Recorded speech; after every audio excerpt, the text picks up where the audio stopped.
जय हिंद। समझते हैं कि आरटीपीसीआर से कैसे जांच किया जाता है कोरोना वायरस का, और आरटीपीसीआर में जो सीटी वैल्यू आती है इससे क्या कोरोना के मरीज के खतरा कितना है इससे जाना जा सकता है, और घर बैठे पल्स ऑक्सीमीटर से हम किस तरह से अपना फर्स्ट एड ले सकते हैं, और हॉस्पिटल में इतनी भीड़ है कि वहां बेड नहीं है तो हम अपनी इलाज को किस तरह से कर सकते हैं। पहले आरटीपीसीआर समझते हैं। देखिए, जो कोरोना वायरस है ना, ये ससुरा सबसे बड़ा समस्या है कि ये एक आरएनए वायरस है। आरएनए जो होता है और हम लोग के पास डीएनए है। देखिए, डीएनए डबल हेलिक्स होता है, इसमें दोहरी रस्सी होती है, डबल स्टैंडर्ड होता है डीएनए का मॉडल। जबकि आरएनए जो होता है डीएनए का आधा होता है, ये केवल सिंगल स्टैंडर्ड सिंगल हेलिक्स होता है यहाँ पर। तो ये आरएनए हो गया, ये डीएनए। हमारे शरीर में डीएनए होता है, ये जेनेटिक होता है, और जो कोरोना वायरस है इसके अंदर जो है वो आरएनए है। समस्या ये है कि हम लोग आरएनए को नहीं चेक कर पाते। हमारे पास टेक्नोलॉजी जो है वो चेक करने की है, वो डीएनए को चेक करने की है। जैसे आपके बच्चे की शक्ल अगर आपके पड़ोसी से मैच करने लगती है ना, तो हम लोग डीएनए चेक करते हैं। लेकिन ससुरा कोरोना में डीएनए है ही नहीं है, तो चेक कैसे करेंगे? तो हमें उस आरएनए को जोड़कर, एगो एनए से जोड़ के हमें क्या बनाना पड़ेगा? डीएनए बनाना पड़ेगा। तो डीएनए जो होता है ये डबल स्टैंडर्ड होता है। इसका एक हिस्सा तोड़ दीजिएगा तो आरएनए बन जाता है। इस तोड़ने की क्रिया को ट्रांसक्रिप्शन कहते हैं। तोड़ने की क्रिया को ट्रांसक्रिप्शन कहते हैं। लेकिन ससुरा कोरोना में तो ये तो पहले से टूटल है, एक वही है, तो इसे जोड़ना होगा। तो इससे हमें आरएनए से वापस डीएनए बनाना होगा। तो जब डीएनए से आरएनए बनाए थे तो ट्रांसक्रिप्शन था, तो वापस आरएनए से जब डीएनए बनाएंगे तो उसे कहेंगे रिवर्स ट्रांसक्रिप्शन। तो हमें कोरोना की जांच करने से सबसे पहले कोरोना के अंदर जो आरएनए है उसे जोड़कर हमें क्या बनाना पड़ेगा? डीएनए बनाना पड़ेगा। इस क्रिया को कहते हैं रिवर्स ट्रांसक्रिप्शन। इसी को कहा जाता है आरटी। तो कुछ लोग इसको रियल टाइम कह रहा है, इसे कहा जाता है आरटी। अब पीसीआर का होता है क्या? पॉलीमेराज चेन रिएक्शन। तो ये क्या किया जाता है? कई तो चेन बनाने होते हैं, कई सर्किल बना के होता है। जैसे मान के चलिए एक यहाँ सर्किल, दो सर्किल बना दिए यहाँ पर, तो दो हो गया यहाँ पर। तो ऐसे करके चेन बनाया जाता है। तो रिवर्स ट्रांसक्रिप्शन, पॉलीमेराज चेन रिएक्शन, इसी आधार पर कोरोना जो होता है उसकी जांच किया जाता है। अब इसमें क्या जांच करते हैं समझिए। आपके नाक से लिया जाता है स्लाइवा, या मुंह से क्या लिया जाता है? स्लाइवा को लिया जाता है। इस स्लाइवा में है आपका आरएनए, उसे हम रिवर्स ट्रांसक्रिप्शन के द्वारा बनाएंगे डीएनए, और डीएनए के बाद हम इसे मशीन में डालेंगे। ये आरटीपीसीआर की जो मशीन है।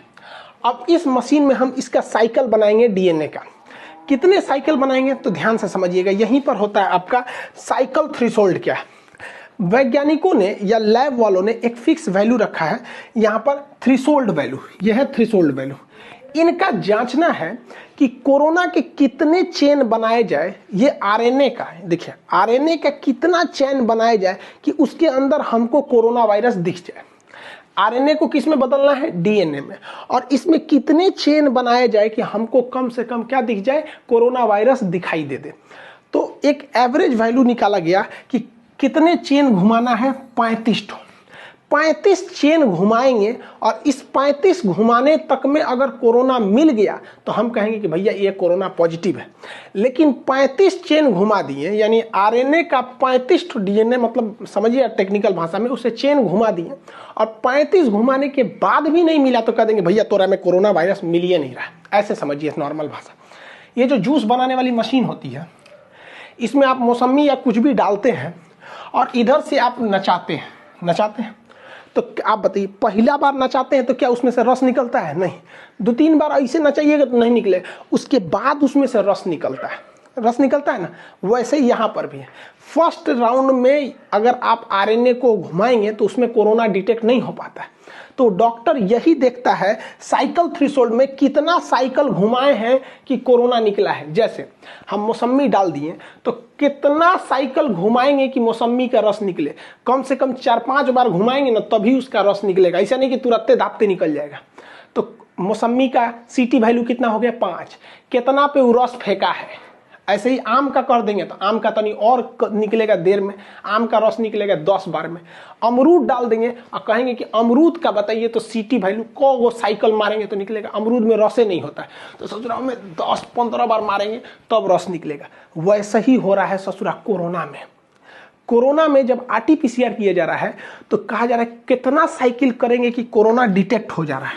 तो किसी का 5 साइकिल में कोरोना डिटेक्ट हो जा रहा है, तो कह रहे ससुराल में तो बहुते कोरोना था, 5 बार घुमाए हैं मिल गया। और किसी किसी में नहीं मिल रहा है, 10 बार घुमा रहा है तब मिल रहा है, तो कह रहा है भैया तोरा में कोरोना तनी कम है।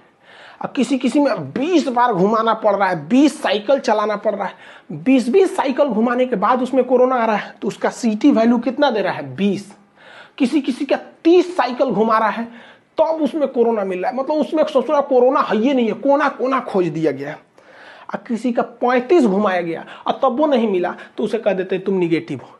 यानी सीटी वैल्यू ज्यादा होगा तो ठीक बात है, मतलब कोरोना जल्दी नहीं मिला है। और सीटी वैल्यू कम है, मान के चलिए 2 है सीटी वैल्यू, यानी 2 राउंड मारा धाए दे कोरोना मिल गया, इसका मतलब ससुरा बहुत ज्यादा कोरोना है। समझ में आ रहा है कि नहीं।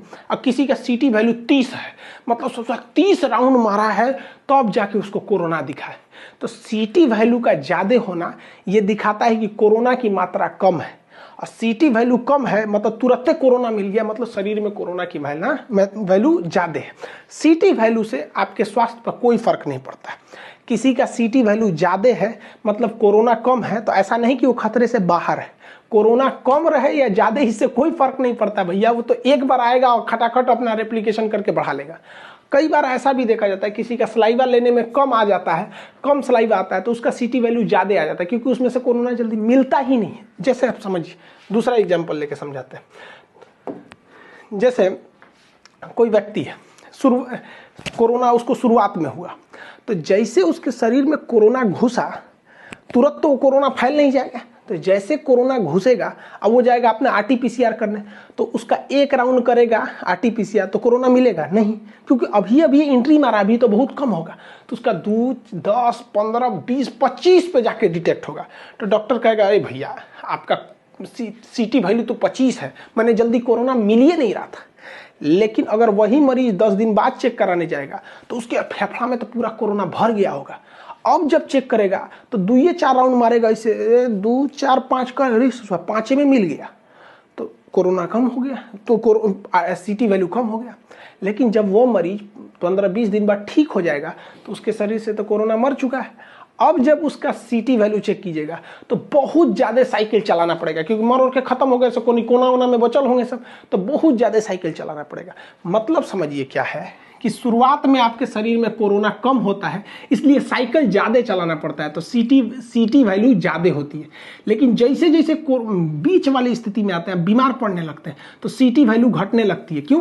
क्योंकि तुरंत कम में साइकिल में आपको कोरोना मिल जाता है, और जब आप ठीक होने लगते हैं, एंड होने लगते हैं, तो फिर सीटी वैल्यू बढ़ जाता है। मतलब समझिए यहाँ पर सीटी वैल्यू जो है वो कोरोना लोड, मतलब कोरोना का कितना लोड है, इस दोनों में उल्टा संबंध है।